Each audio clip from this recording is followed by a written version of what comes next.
If you're not willing to go in there and face yourself, you're not gonna find anything. You're gonna live right here on surface, man, right here on surface.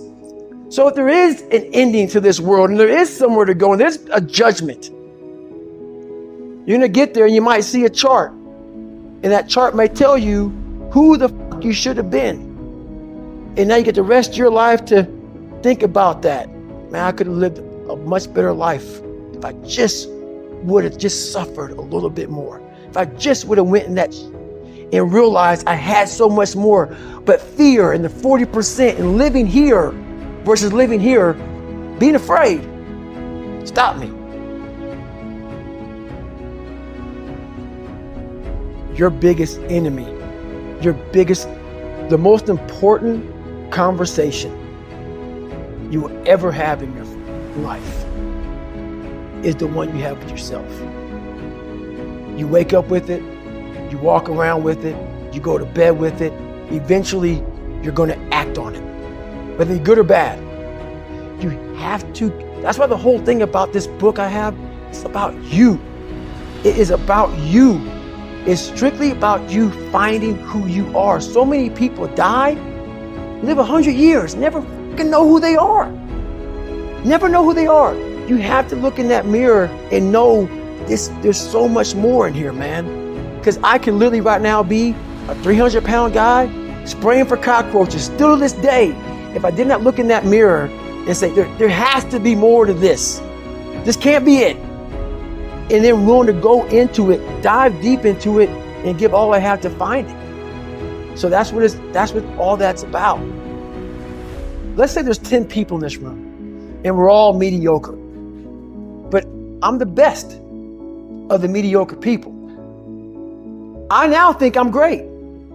I'm great. We surround ourselves around people that make us feel great. They tell us what we want to hear.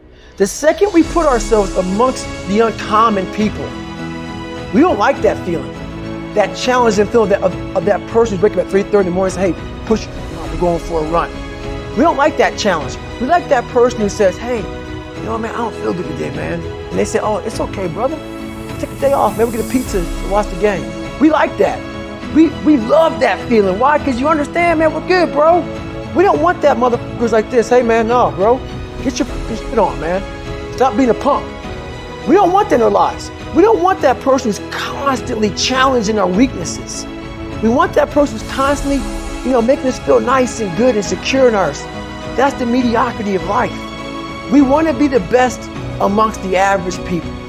People wonder, how do you stay hungry all the time? Because after I accomplish something, I don't sit back like a lot of guys who graduate buds, graduate this, graduate that. They get comfortable. They wonder why I'm getting weak, man. I don't know, I lost my edge. What's going on? Because once you hit the top of the fucking mountain, guess what happened? I'm good. I'm good. So you wonder why you're falling down now. Because once you reach the top of the mountain, you got to build another one. That's mediocrity. There's a lot of people in mediocrity who have a nice resume, but they're one-timers, man.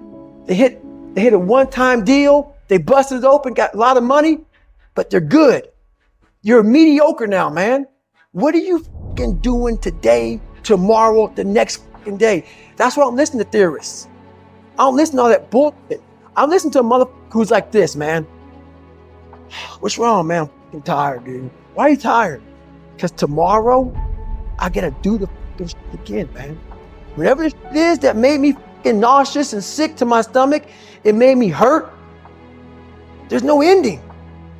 And that's the person I listen to. That's the person who's gained knowledge. You gain knowledge through suffering. And on the other end of suffering is a world that very few have ever seen. It's a beautiful world because that's where you find yourself. You don't find yourself in over here. You find yourself on the other end. Like the 100-mile race I was on, I ran it for 24 hours. I found myself on the other end of that race. That 19 hours, I found, wow, there's a whole nother world out here that I've never even saw. But the world's in your mind. And that's what all that mediocrity is about. The mind has the tactical advantage over you at all times. At all times of your life, the mind has a tactical advantage over you. Why is that? It knows what you're afraid of. It knows your insecurities. It knows your deep, dark lies. And it starts to push you away from that. It pushes you in a direction that is comfortable.